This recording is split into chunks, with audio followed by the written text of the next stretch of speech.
Sebelum mempelajari sistem reproduksi, coba kamu pahami dulu materi tentang pembelahan sel.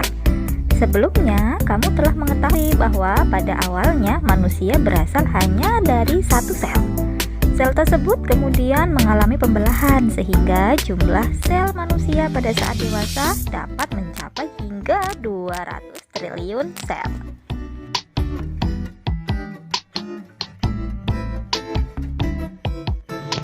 Nah, dapatkah kamu menyebutkan alasan mengapa sel membelah?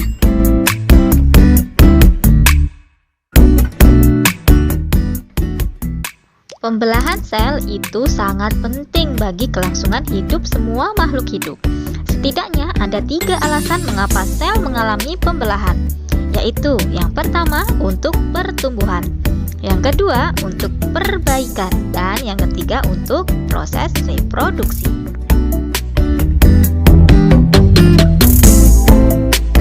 Berikut adalah penjelasannya. Alasan yang pertama, sel mengalami pembelahan adalah untuk pertumbuhan. Masih ingat kan bahwa salah satu ciri dari makhluk hidup adalah tumbuh? Makhluk hidup dapat tumbuh karena sel-selnya bertambah banyak. Semakin banyak sel pada makhluk hidup, maka semakin besar ukuran makhluk hidup itu sendiri.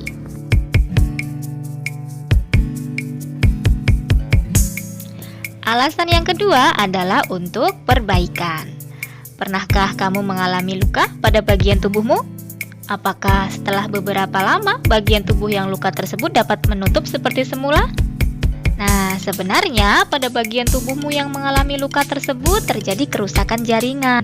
Perbaikan jaringan yang rusak pada tubuhmu tersebut adalah hasil dari proses pembelahan sel. Alasan yang terakhir, sel mengalami pembelahan adalah untuk reproduksi. Reproduksi atau perkembangbiakan adalah ciri lain dari makhluk hidup. Pada proses reproduksi seksual, diperlukan sel kelamin untuk membentuk individu baru atau anakan. Proses pembentukan sel kelamin ini dilakukan dengan cara proses pembelahan sel.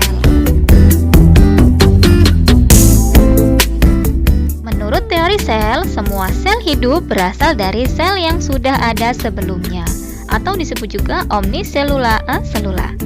Teori ini dinyatakan oleh Rudolf Virchow pada tahun 1855.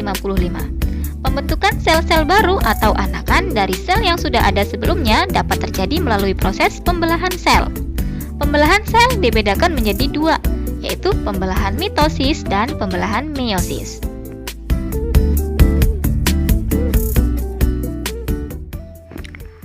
Pembelahan mitosis terjadi pada sel-sel tubuh atau sel somatik makhluk hidup seperti sel kulit, sel darah, dan sel saraf.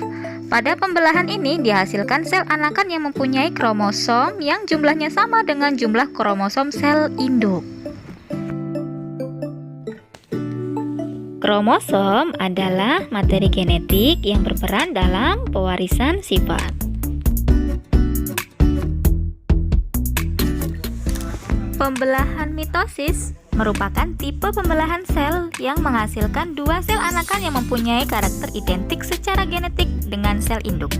Artinya, kedua sel anakan yang terbentuk mempunyai susunan genetika yang sama dengan induknya, termasuk jumlah kromosom. Jika sel induk memiliki kromosom 2N atau diploid, maka jumlah kromosom yang dihasilkan oleh sel anakan juga 2N atau diploid. Misalnya, sel induk memiliki jumlah kromosom 23 pasang atau 46 buah, maka sel anakan juga memiliki jumlah kromosom 23 pasang atau 46 buah. Sel diploid adalah sel-sel yang kromosomnya dalam keadaan berpasangan.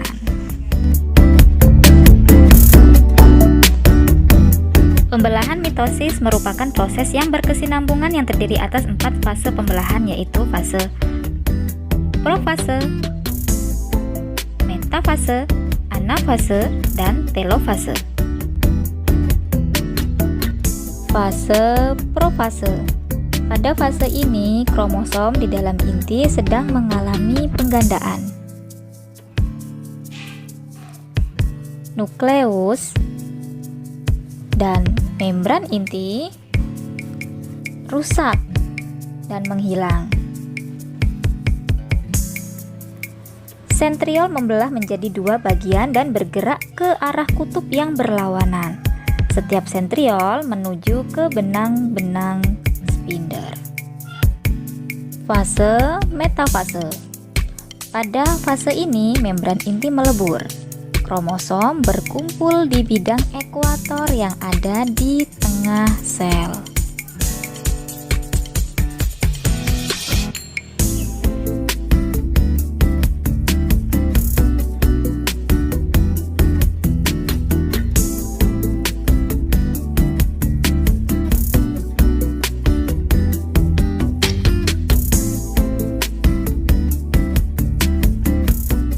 Fase anafase.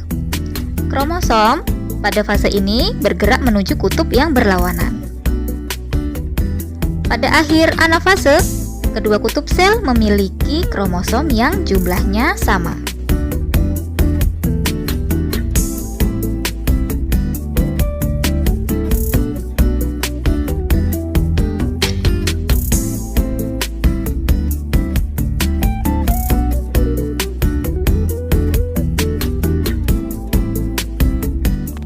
Fase telofase. Pada masa fase ini, membran inti mulai kembali bergabung, membentuk dua sel anakan yang sifatnya diploid. Sitokinesis merupakan tahap akhir pada pembelahan mitosis. Pada saat sitokinesis terbentuk cincin pembelahan yang berfungsi membagi sitoplasma sehingga terbentuk dua sel anakan.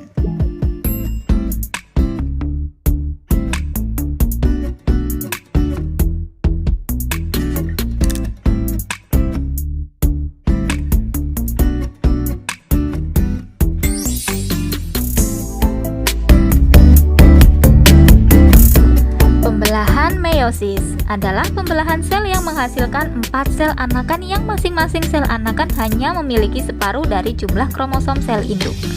Dapat dikatakan bahwa jumlah kromosom yang dimiliki oleh sel anakan adalah N atau disebut dengan haploid.